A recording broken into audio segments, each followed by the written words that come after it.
जय हिंद दोस्तों। आज के इस वीडियो में हम लोग देखेंगे आपका बीपीएससी एईडीओ यानी सहायक शिक्षा विकास पदाधिकारी का एडमिट कार्ड जारी कर दिया गया है और इसका एग्ज़ाम दोस्तों आपका 14 अप्रैल से शुरू होने वाला है। तो उसी से रिलेटेड आपका किरण पब्लिकेशन की तरफ से देखिए दोस्तों, ये आपका किरण पब्लिकेशन की तरफ से प्रैक्टिस सेट निकाला गया है, जिसमें दोस्तों आपका इसमें कुल 3 पेपर का एग्जाम होगा। पहला पेपर में समान भाषा का होगा, दूसरा पेपर समान अध्ययन और तीसरा आपका समान योग्यता से संबंधित रहेगा।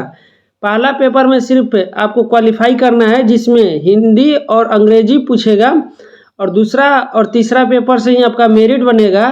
तो आज के इस वीडियो में हम लोग समान अध्ययन का प्रैक्टिस सेट नंबर 2 देखेंगे, क्योंकि दोस्तों प्रैक्टिस सेट नंबर 1 हम पहले करा चुके हैं। तो अगर आप लोग ने प्रैक्टिस सेट नंबर 1 नहीं देखे हैं तो आप मेरे प्लेलिस्ट में जाकर आप प्रैक्टिस सेट नंबर 1 देख सकते हैं, जो कि आप लोग जानते हैं दोस्तों कि किरण पब्लिकेशन कितना ही इम्पोर्टेंट आपका बुक है। इससे आपका एग्जाम में हूबहू क्वेश्चन लड़ जाता है। तो आइए प्रैक्टिस सेट नंबर 2 की ओर चलते हैं। देखिए दोस्तों, ये आपका प्रैक्टिस सेट नंबर 2 है और पहला क्वेश्चन से शुरू करते हैं। और आप लोग में दोस्तों साथ साथ में जवाब देते चलिएगा कि आप लोग का कितना सही हुआ। पहला क्वेश्चन कह रहा है कि निम्नलिखित में से कौन सिंधु नदी की एक सहायक नदी नहीं है। बताना है कि कौन सा नदी आपका सिंधु का सहायक नदी नहीं है। तो जास्कर सिंधु का सहायक नदी है, नुब्रा भी है, श्योक भी है, लेकिन लोहित आपका सिंधु की सहायक नदी नहीं है। नहीं, राइट आंसर 4 हो जाएगा। लोहित आपका ब्रह्मपुत्र की सहायक नदी है। अगला क्वेश्चन देखिए, 2 नंबर देखते हैं कि विषम पोषण गज के 3 प्रकार होते हैं, निम्नलिखित में से कौन उसमें से एक नहीं है। बताना है कि विषम पोषण गज के प्रकार में से कौन सा एक प्रकार आपका नहीं है। तो दोस्तों आपका मांसाहारी, स्वरभक्षी और शाकाहारी विषम पोषण का आपका प्रकार है, लेकिन उपभोक्ता इसका प्रकार नहीं है। नहीं, राइट आंसर ऑप्शन ए हो जाएगा। अगला क्वेश्चन देखिए, 3 नंबर का रहा है कि निम्नलिखित में कौन अरुणाचल प्रदेश के नृत्य का एक प्रकार है। यानी कौन सा आपका दोस्तों नृत्य अरुणाचल प्रदेश में पाया जाता है। तो ये दोस्तों आपका पोपीर नृत्य अरुणाचल प्रदेश का नृत्य है। सतरिया दोस्तों आपका असम का नृत्य है, याद रखिएगा। अगला देखिए 4 नंबर कि स्वतंत्र भारत के प्रथम उपराष्ट्रपति कौन थे। यहाँ पूछ रहा है दोस्तों प्रथम उपराष्ट्रपति। तो ये दोस्तों आपका डॉक्टर सर्वपल्ली राधाकृष्णन जी थे। यानी राइट आंसर ऑप्शन ए हो जाएगा। और प्रथम राष्ट्रपति पूछे तो डॉक्टर राजेंद्र प्रसाद थे। अगला देखिए दोस्तों 5 नंबर का रहा है कि डैश फफूंद के अध्ययन को कहते हैं। बताइए कि फफूंद के अध्ययन को क्या कहा जाता है। तो दोस्तों फफूंद को कवक भी कहते हैं और कवक का अध्ययन को माइकोलॉजी कहते हैं। राइट आंसर ऑप्शन 2 हो जाएगा। जबकि शैवाल के अध्ययन को दोस्तों फाइकोलॉजी कहते हैं। अगला क्वेश्चन देखिए 6 नंबर का रहा है कि निम्नलिखित में कौन सा एक जीव विज्ञान का महान उदाहरण नहीं है। बताइए कि कौन सा जीव विज्ञान का महान उदाहरण नहीं है।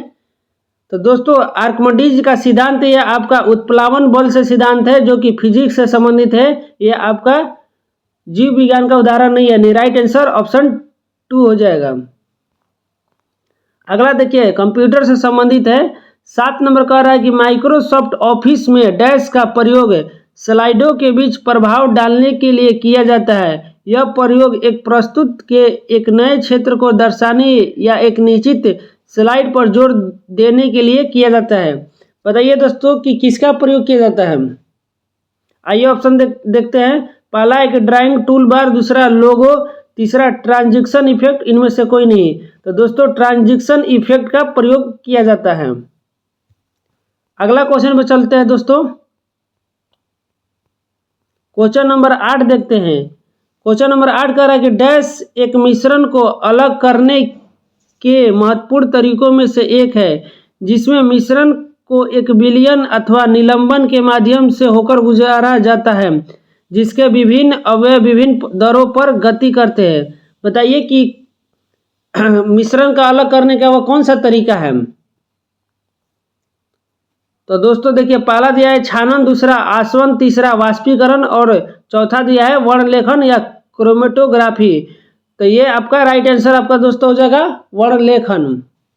नेक्स्ट क्वेश्चन पर चलते हैं। क्वेश्चन नंबर 9 देखते हैं कि यह माना जाता है कि भगवान शिव ने डैश का रूप ग्रहण किया और दक्षिण भारत में मीनाक्षी मंदिर के स्थल पर पार्वती से विवाह किया था।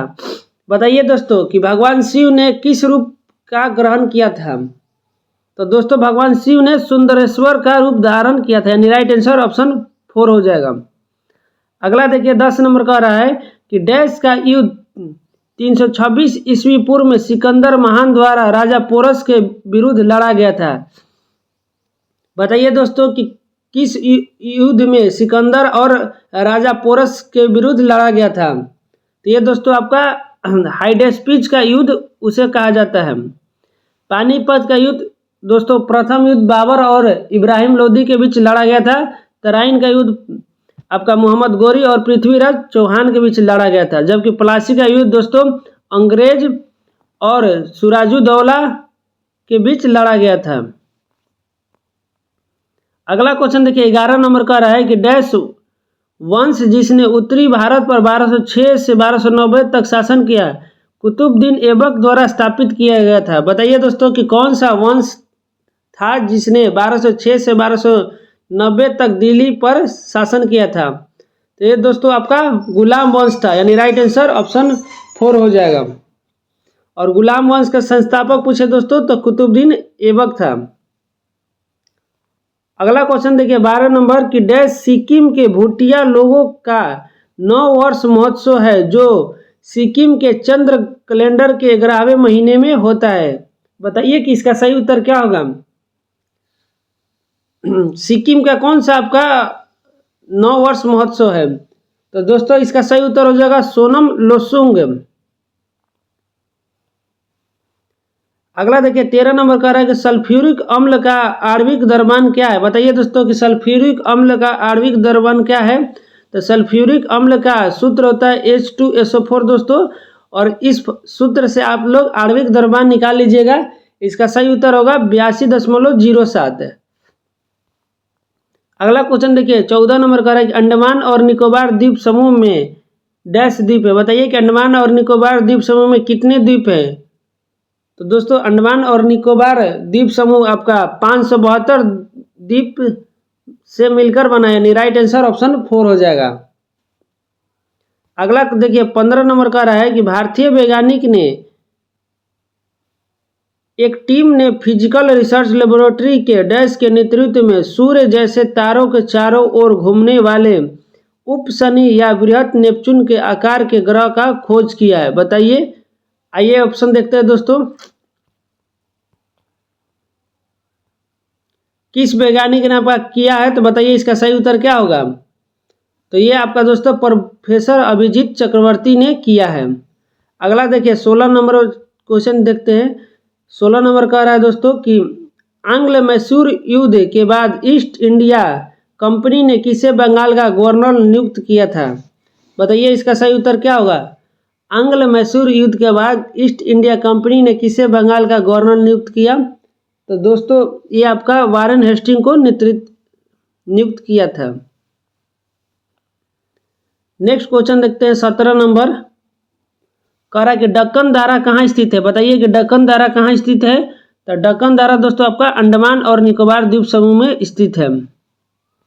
अगला देखिए 18 नंबर देखते हैं कि उपचुनाव आयुक्त डैश की अध्यक्षता वाली समिति ने जन प्रतिनिधित्व अधिनियम की धारा 126 पर पुनर्विचार के लिए रिपोर्ट सौंपी है।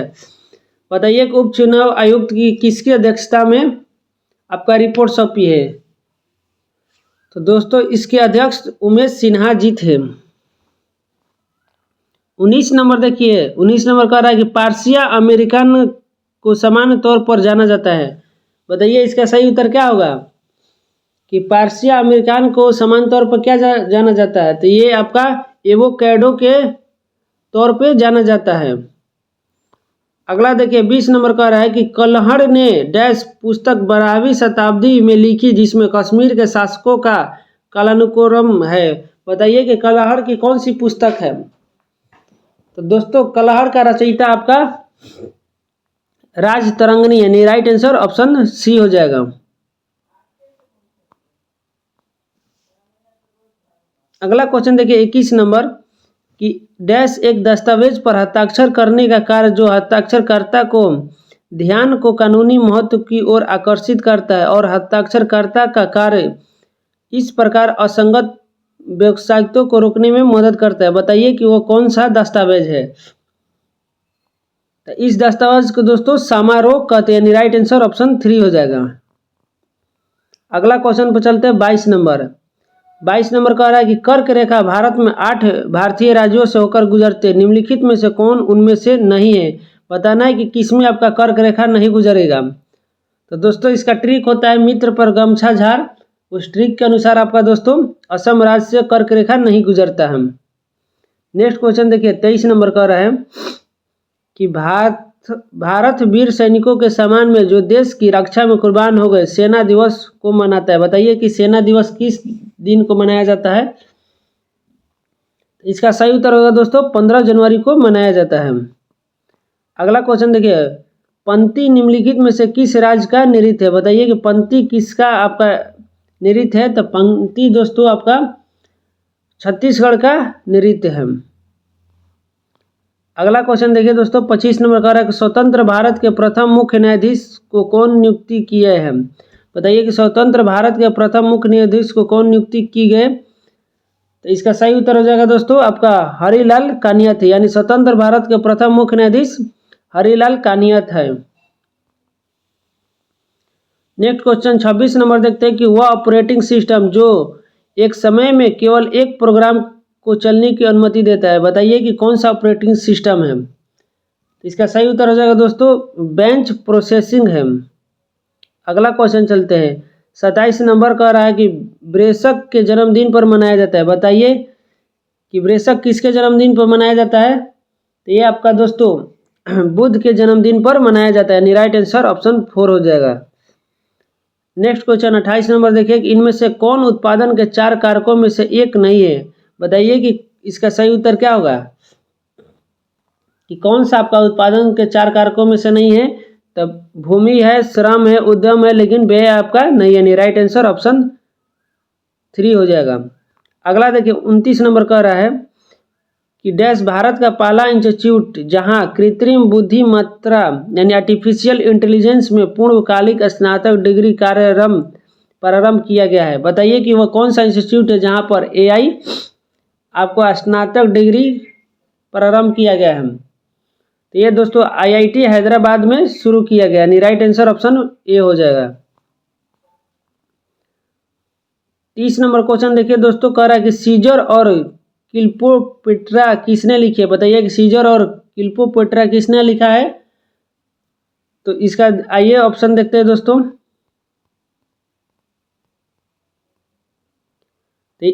सीजर और क्लियोपेट्रा दोस्तों आपका जॉर्ज बर्नार्ड शो ने लिखा है, यानी राइट आंसर ऑप्शन 3 हो जाएगा। अगला देखिए 31 नंबर कह रहा है कि कुछ प्लास्टिक ऐसे होते हैं जिन्हें जब एक बार ढाला जाता है तो उन्हें गर्म करके नरम नहीं किया जा सकता है, इन्हें कहा जाता है। बताइए कि वो कौन सा प्लास्टिक है जिसे गर्म करने के बाद नरम नहीं किया जा सकता है। तो दोस्तों इसका सही उत्तर हो जाएगा आपका थर्मोस्टिंग पॉलीमर्स, यानी राइट आंसर ऑप्शन 2 हो जाएगा। अगला क्वेश्चन पर चलते हैं 32 नंबर कह रहा है कि निम्नलिखित में से क्या पृथ्वी के वातावरण को यथास्थान बनाए रखने में सहायता करता है। बताइए कि इसका सही उत्तर क्या होगा कि पृथ्वी के वातावरण को यथास्थान बनाए रखने में कौन सा मदद करता है। तो दोस्तों ये आपका पृथ्वी का गुरुत्वाकर्षण बल की वजह से वातावरण यथास्थान बने रहते हैं, यानी राइट आंसर ऑप्शन 1 हो जाएगा। 33 नंबर देखिए दोस्तों कि कुचिपुड़ी नृत्य की उत्पत्ति भारत के किस राज्य में हुई थी। बताइए कि कुचिपुड़ी नृत्य किस राज्य से संबंधित है। तो ये आपका दोस्तों आंध्र प्रदेश से संबंधित है। वहीं कर्नाटक का पूछे दोस्तों तो यक्षगान हो जाएगा, याद रखिएगा। 34 नंबर देखिए कि उड़ीसा में जौगढ़ में कौन सा ऐतिहासिक स्थल स्थित है। बताइए कि उड़ीसा में जौगढ़ में कौन सा ऐतिहासिक स्थल स्थित है। तो दोस्तों जौगढ़ में आपका अशोक का शिलालेख अभिलेख स्थल है, यानी राइट आंसर ऑप्शन 2 हो जाएगा। नेक्स्ट क्वेश्चन देखिए 35 नंबर के, रोलेट एक्ट 1919 समेकित रूप से था। बताइए दोस्तों कि रोलेट एक्ट क्या था। रोलेट एक्ट दोस्तों एक प्रकार का आपका, इसमें राजनीतिक गतिविधियों को दबा दिया गया और राजनीतिक कैदियों को बिना किसी मुकदमे को 2 वर्ष तक हिरासत में रखने की अनुमति दी थी। यानी राइट आंसर ऑप्शन 4 हो जाएगा। अगला क्वेश्चन में चलते हैं दोस्तों।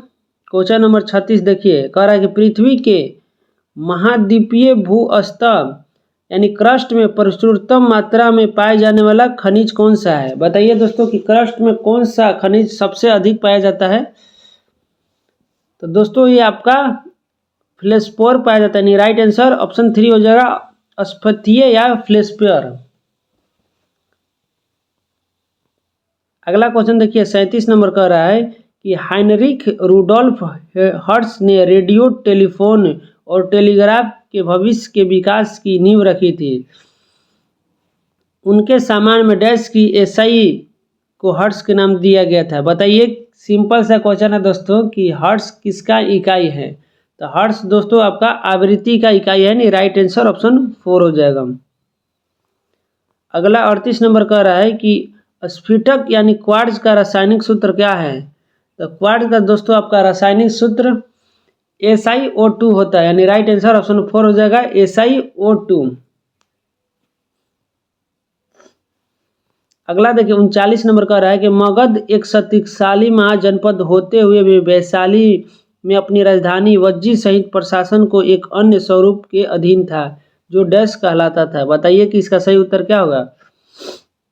यानी वैशाली में किस प्रकार का आपका प्रशासन था। तो दोस्तों वैशाली में आपका विश्व का सर्वप्रथम आपका गण या संघ था। यानी राइट आंसर ऑप्शन 3 हो जाएगा।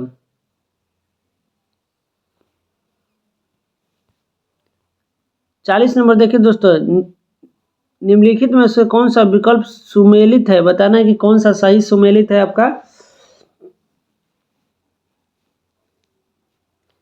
तो पहला है कि अनुच्छेद 19 भी किसी पेशे का अभ्यास करने का अधिकार है, ये आपका गलत है। दूसरा कह रहा है अनुच्छेद 19 संघ बनाने का अधिकार है, ये भी गलत है। तीसरा कह रहा है कि 19 का जी में शांतिपूर्वक और बिना हथियारों को एकत्र होने का अधिकार है, ये भी आपका गलत है। चौथा कह रहा है कि 19A बोलने और अभिव्यक्ति की स्वतंत्रता की अधिकार है, ये आपका बिल्कुल सही है, जो कि आपका मौलिक अधिकार से संबंधित है। अगला देखिए 41 नंबर कह रहा है कि तीसरी बौद्ध संगति किस शहर में आयोजित की गई थी। बताइए दोस्तों कि तीसरी बौद्ध संगति किस शहर में आयोजित हुआ था। तो दोस्तों ये आपका पाटलिपुत्रा में आयोजित हुआ था। और तीसरी बौद्ध संगति दोस्तों अशोक के शासनकाल में आयोजित हुआ था। पहला पूछे तो आपका राजगृह, दूसरा पूछे तो दोस्तों आपका वैशाली, तीसरा पाटलिपुत्रा और चौथा आपका पूछे तो कश्मीर कुंडलवन में आयोजित हुआ था। नेक्स्ट क्वेश्चन देखिए दोस्तों 42 नंबर कह रहा है कि यदि आप फाइल की एक प्रति एक नई अवस्थिति में रखना चाहते हैं, एक नए नाम के साथ एक नई प्रतिलिपि बनाइए या फाइल का प्रकार बदलिए, फिर विकल्प को डैश विकल्प का प्रयोग करिए। बताइए किस विकल्प के साथ आप प्रयोग करते हैं। तो इसका सही उत्तर हो जाएगा दोस्तों आपका सेव एस के साथ। अगला देखिए 43 नंबर कर रहा है कि चेराव निम्नलिखित में से किस राज्य का एक प्राचीन पारंपरिक नृत्य है। बताइए कि चेराव कहाँ का नृत्य है आपका। चेराव दोस्तों आपका मिजोरम का लोक नृत्य है। अगला देखिए 44 नंबर का है कि 2011 के जनगणना के अनुसार भारत में साक्षरता दर क्या है। बताइए कि भारत में साक्षरता दर कितनी है। तो दोस्तों भारत की साक्षरता दर 74.04% है। राइट आंसर ऑप्शन 4 हो जाएगा। 45 नंबर देखिए दोस्तों, कह रहा है कि अत्यंत खड़ी ढलान और सीधे पार्श्व भाग वाली एक गहरी घाटी होते हैं और इसके शीर्ष और तल की चौड़ाई लगभग एक समान होता है। बताइए कि इसे क्या कहते हैं। तो दोस्तों इसे दारा कहते हैं। यानी दारा अत्यंत खड़ी ढलान और सीधे गहरी चोटी होती है। 46 नंबर देखिए कि भारत के संविधान के अनुच्छेद 24 के अंतर्गत डैश वर्ष के कम आयु के बच्चों को किसी भी कारखाने में कार्य करने के लिए नियोजित नहीं किया जा सकता है। बताइए कि कितने वर्ष के कम आयु के बच्चों को कारखाने में काम में नहीं लाया जाता है। इसका सही उत्तर हो जाएगा दोस्तों 14 वर्ष के कम की उम्र के बच्चे को। अगला क्वेश्चन देखिए दोस्तों, 47 नंबर कह रहा है कि देश के अंदर और बाहर दोनों स्थानों पर भारतीय कला के समझ को बढ़ावा देने और प्रचारित करने के लिए भारत सरकार ने नई दिल्ली में ललित कला अकादमी नेशनल एकेडमी ऑफ आर्ट्स की स्थापना कब की थी। बताइए कि नेशनल एकेडमी ऑफ आर्ट्स की स्थापना कब हुआ था। तो दोस्तों ये आपका 1954 में हुआ था, यानी राइट आंसर ऑप्शन 2 हो जाएगा। 48 नंबर देखिए दोस्तों, कह रहा है कि निम्नलिखित में से कौन सा विकल्प आपका गलत है। बताना है कि कौन सा विकल्प दोस्तों आपका गलत है। तो पहला दिया कि 30 वर्ष की आयु का व्यक्ति राज्यपाल बन सकता है, ये आपका गलत है। 30 वर्ष नहीं बल्कि 35 वर्ष होता है दोस्तों। राष्ट्रपति और राज्यपाल की न्यूनतम उम्र 35 वर्ष होना चाहिए। दूसरा कह रहा है कि राज्यपाल अपना त्यागपत्र राष्ट्रपति को सौंपते हैं, ये आपका सही है। और नियुक्ति भी दोस्तों राष्ट्रपति ही करते हैं।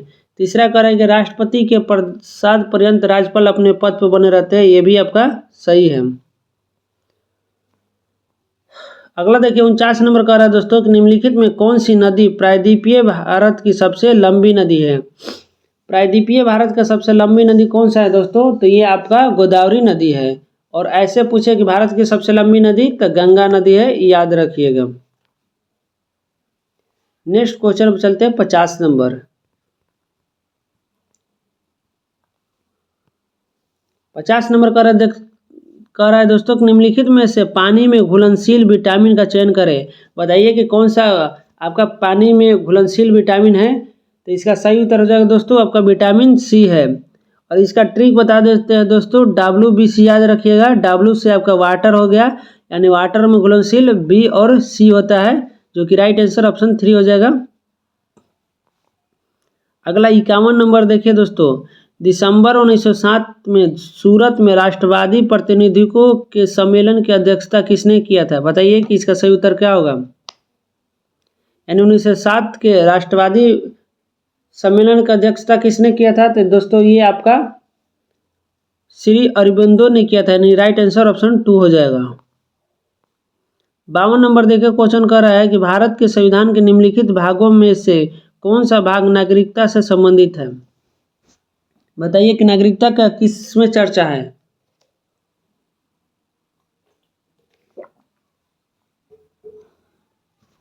तो दोस्तों भाग 2 में आपका नागरिकता की चर्चा और भाग 3 में आपका मौलिक अधिकार से संबंधित है।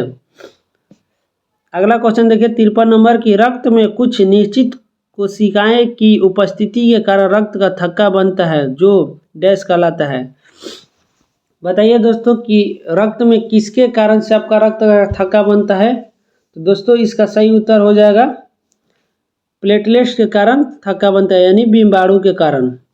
अगला क्वेश्चन देखिए दोस्तों 54 नंबर का रहा है कि जब एक प्रोग्राम को ओपन या डाउनलोड करने के लिए प्रतियोगिता को निश्चित करके यह फैलता है क्योंकि वह सोचते हैं कि यह एक तर्कसंगत स्रोत से आया है।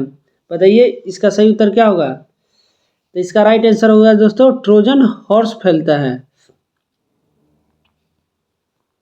अगला देखिए 55 नंबर का रहा है कि भारतीय रिजर्व बैंक की स्थापना किस वर्ष किया गया था। बताइए कि भारतीय रिजर्व बैंक यानी RBI का स्थापना कब किया गया है। तो RBI का स्थापना दोस्तों 1935 में किया गया था। अगला 56 नंबर देखिए कि लावा यानी मैग्मा को ठंडा होने से बनने वाली चट्टानों को क्या कहा जाता है। तो मैग्मा से बनने वाली चट्टानों को दोस्तों आग्नेय चट्टान कहते हैं। नेक्स्ट क्वेश्चन देखिए 57 नंबर का रहा है कि डैश को कोशिका के शक्ति गृह यानी पावर हाउस के रूप में जाना जाता है। तो पावर हाउस दोस्तों माइटोकॉन्ड्रिया यानी सूत्र कणिका को कहते हैं। नेक्स्ट क्वेश्चन पर चलते हैं, क्वेश्चन नंबर 58 देखते हैं। कह रहा है कि डैश कोशिका के सुसाइड बैग के रूप में जाना जाता है। तो सुसाइड बैग दोस्तों आपको लाइसोसोम यानी लयन काय को कहते हैं और इसे आत्महत्या की थैली भी कहा जाता है। अगला देखिए 59 नंबर की निम्नलिखित में से कौन प्रथम लोकसभा के उपाध्यक्ष थे। बताइए दोस्तों कि उपाध्यक्ष यहाँ पूछा है, लोकसभा के प्रथम उपाध्यक्ष। तो इसका सही उत्तर हो जाएगा दोस्तों आपका एम वेंकैया अय्यंगार। और लोकसभा का अध्यक्ष पूछे दोस्तों तो जी.वी. मालवंकर थे, याद रखिएगा। तो दोस्तों गणेश वासुदेव मालवंकर। अगला क्वेश्चन देखिए 60 नंबर का रहा है कि जीवित प्राणियों में निषेचन के दौरान एक कोशिका के निर्माण के लिए नर और मादा युग्मकों का संलयन होता है, जिसे कहा जाता है। बताइए कि नर और मादा युग्मकों का मिलन क्या कहलाता है। तो दोस्तों इसे आपका युग्मनज यानी जाइगोट कहते हैं, याद रखिएगा। ऑप्शन 4 इसका सही उत्तर होगा। अगला देखिए 61 नंबर की राष्ट्रीय खेल नीति 2025 को कैबिनेट ने स्वीकृति दे दी है। एनएसपी 2025 निम्नलिखित में से किस वर्ष में शुरू की गई और पिछली राष्ट्रीय खेल नीति की जगह लेती है। तो ये दोस्तों आपका 2001 में शुरू की गई थी। 62 नंबर देखिए कि किस के आविष्कार के कारण पोलियो के टीका का विकास हुआ, यानी पोलियो के टीका का खोज किसने किया था दोस्तों। तो ये आपका जोहान सॉल्क ने किया था। अगला देखिए 63 नंबर की भारत के संविधान का निम्नलिखित में से कौन सा अनुच्छेद राष्ट्रपति के चुनाव की प्रणाली से संबंधित है। तो राष्ट्रपति के चुनाव की चर्चा दोस्तों आपका अनुच्छेद 55 में है और इसका ट्रिक होता है दोस्तों पकानी कोका दुयोदशम, याद रखिएगा दोस्तों पकानी कोका दुयोदशम। और 52 से लेकर आपका शुरू होता है और 61 तक जाता है। पहला में पद है, दूसरा में कार्यकाल, तीसरा में नि से निर्वाचन है। तो याद रखिएगा दोस्तों कि राष्ट्रपति के चुनाव का प्रणाली आपका 55 अनुच्छेद में चर्चा है। अगला क्वेश्चन देखिए भारत में निम्नलिखित में से बंदरगाह का नाम परिवर्तित करके दीनदयाल बंदरगाह रखा गया है। बताइए किस बंदरगाह का नाम बदलकर दीनदयाल बंदरगाह रखा गया है। तो इसका सही उत्तर हो जाएगा दोस्तों कांडला बंदरगाह और ये गुजरात राज्य में स्थित है।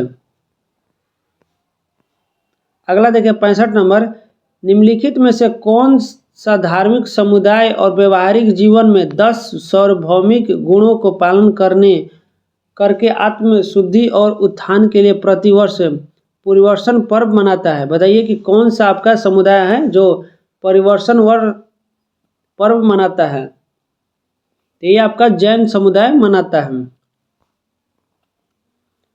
अगला देखिए 66 नंबर का है कि 1916 के लखनऊ समझौते यानी लखनऊ पैक्ट के महत्वपूर्ण विशेषता क्या था। बताइए दोस्तों इसका सही उत्तर क्या होगा। तो लखनऊ समझौते का मुख्य विशेषता दोस्तों इसने कांग्रेस के उदारवादी और कट्टरपंथियों को पुनर्मिलन को उल्लेखित किया, यानी राइट आंसर ऑप्शन 4 हो जाएगा। अगला देखिए 67 नंबर का है कि बंगाल किसके नेतृत्व में धीरे धीरे मुगलों नियंत्रण से अलग हो गया। बताइए कि किसके नेतृत्व में बंगाल मुगल के नियंत्रण से अलग हो गए थे। तो इसका सही उत्तर हो गया दोस्तों मुर्शिद कुली खान के नेतृत्व में। अगला देखिए 68 नंबर का है कि 2021 में अफगानिस्तान पर तालिबान सरकार के कब्जे के बाद आधिकारिक तौर पर उसे मान्यता देने वाला पहला देश कौन सा है। तो बताइए कौन सा देश बना। तो ये आपका रूस देश बना। अगला देखिए 69 नंबर का है कि निम्नलिखित में से किसका प्रयोग सर्च लाइटों में परावर्तक के रूप में किया जाता है। बताइए कि किसका प्रयोग सर्च लाइट में किया जाता है। तो ये आपका दोस्तों अवतल दर्पण का प्रयोग किया जाता है और अवतल दर्पण का दोस्तों ईएनटी डॉक्टर द्वारा भी किया जाता है, याद रखिएगा। अगला क्वेश्चन पर चलते हैं, क्वेश्चन नंबर 70 देखते हैं दोस्तों। 70 नीचे ही है।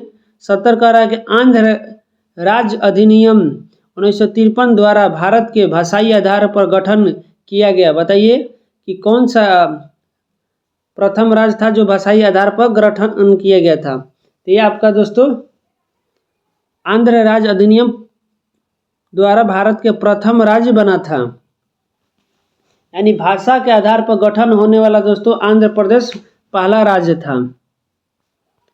अगला 71 नंबर चलिए 71 नंबर का है कि निम्नलिखित में से कौन सी नदी जास्कर और लद्दाख पर्वतमाला के बीच बहती है। बताइए कि इसका सही उत्तर क्या होगा कि कौन सी नदी जास्कर और लद्दाख पर्वतमाला के बीच बहती है। तो ये दोस्तों आपका सिंधु नदी बहती है। अगला क्वेश्चन 72 नंबर का है कि म्यूल बैंक खातों से जुड़े साइबर अपराध से निपटने के लिए सीबीआई द्वारा शुरू किए गए ऑपरेशन का नाम क्या है। तो दोस्तों इस ऑपरेशन का नाम आपका ऑपरेशन चक्र 5 है।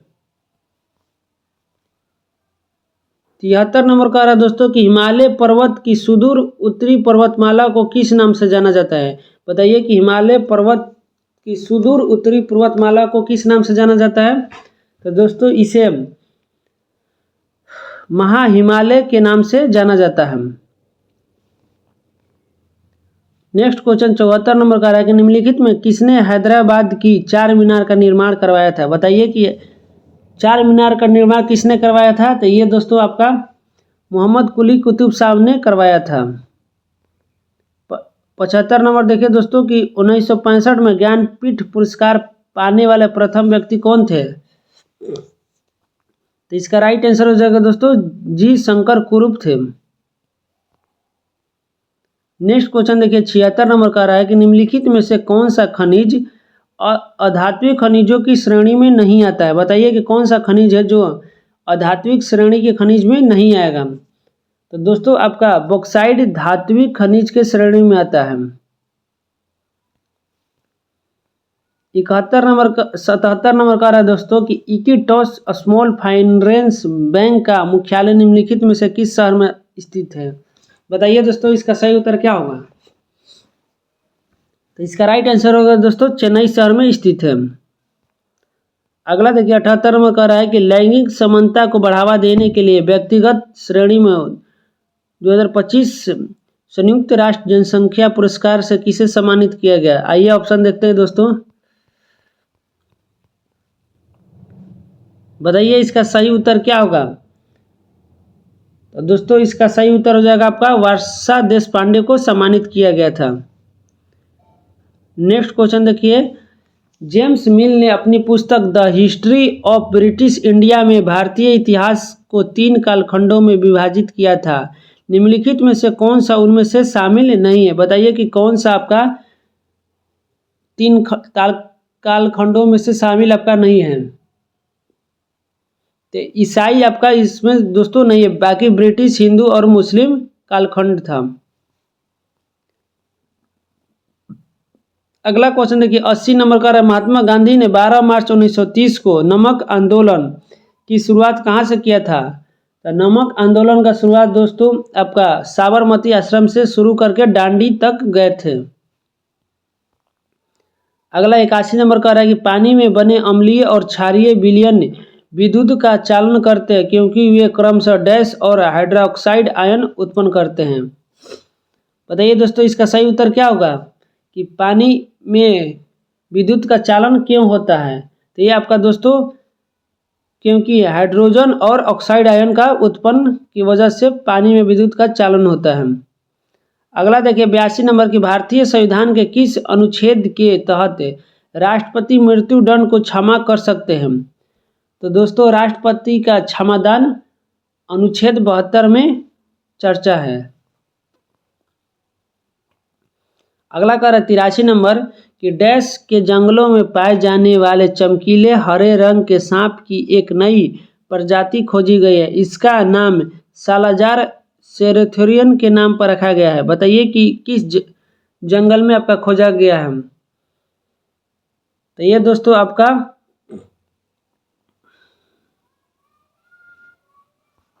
अरुणाचल प्रदेश के जंगल में खोजा गया है। अगला क्वेश्चन 84 नंबर देखते हैं कि कार्बन मोनोऑक्साइड के बारे में इनमें से कौन सा कथन गलत है। बताइए कि कौन सा कथन आपको कार्बन मोनोऑक्साइड के बारे में गलत है। गलत बताना है दोस्तों कि कौन सा आपका गलत होगा। तो पहला है कि यह वाहनों द्वारा उच्च स्तर पर उत्पादित होता है। बिल्कुल सही है। यह रक्त की ऑक्सीजन ले जाने की क्षमता को कम कर देता है। ये भी आपका सही है। यह जीवन रक्षक गैस है। ये आपका गलत है दोस्तों। राइट आंसर ऑप्शन 3 हो जाएगा। यह जीवन रक्षक गैस नहीं है। अगला देखिए 85 नंबर का है कि विभिन्न प्रकार के हिंदू विवाहों में उस विवाह को क्या कहते हैं जिसमें एक युवती और उसका प्रेमी अपनी इच्छा से विवाह करते हैं। बताइए दोस्तों कि युवती और उसकी प्रेमी अपनी इच्छा के अनुसार विवाह को क्या कहा जाता है? तो दोस्तों उसे गंधर्व विवाह कहते हैं। राइट आंसर ऑप्शन 2 हो जाएगा। अगला देखिए 86 नंबर की कालानुक्रम के अनुसार निम्नलिखित में से कौन सी घटना सबसे पहले आएगी, यानी कौन सी इनमें से घटना है जो सबसे पहले घटित हुआ था? तो ये दोस्तों सिकंदर का मौत सबसे पहले आपका हुआ था, जो कि 323 ईस्वी पूर्व में हुआ था। अगला देखिए 87 नंबर का है निम्नलिखित में से कौन सी ध्वनि तरंग की एक विशेषता नहीं है? बताइए दोस्तों इनमें से कौन सा ध्वनि तरंग की विशेषता नहीं है? तो ध्वनि तरंग दोस्तों आवृत्ति, आयाम, चाल सभी है, लेकिन संपीड़न नहीं होता है। अगला 88 नंबर कह रहा है कि बंगाल का दीवानी किस वर्ष ईस्ट इंडिया कंपनी को हस्तांतरित हुई थी? बताइए दोस्तों इसका सही उत्तर क्या है?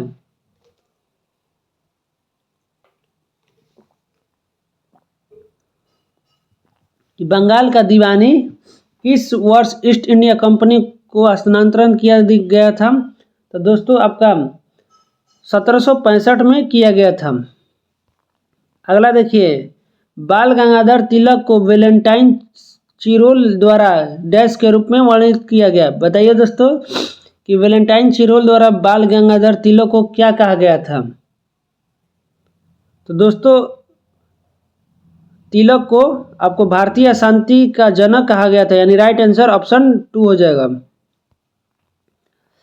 90 नंबर देखिए दोस्तों द इनसाइडर नामक पुस्तक के लेखक कौन है? बताइए कि द इनसाइडर नामक पुस्तक के लेखक कौन है? द इनसाइडर नामक पुस्तक के लेखक दोस्तों आपका पीवी नरसिम्हा राव थे, और ये आपका भारत के प्रधानमंत्री भी रह चुके हैं। नेक्स्ट क्वेश्चन 91 नंबर देखते हैं कि भारतीय सेना ने हाल ही में किस स्वदेशी विकसित वायु रक्षा प्रणाली का सफल परीक्षण लद्दाख में किया है? बताइए कि कौन सा स्वदेशी विकसित आपका वायु रक्षा का प्रयोग लद्दाख में किया है? तो इसका सही उत्तर हो जाएगा दोस्तों आपका आकाश प्राइम का।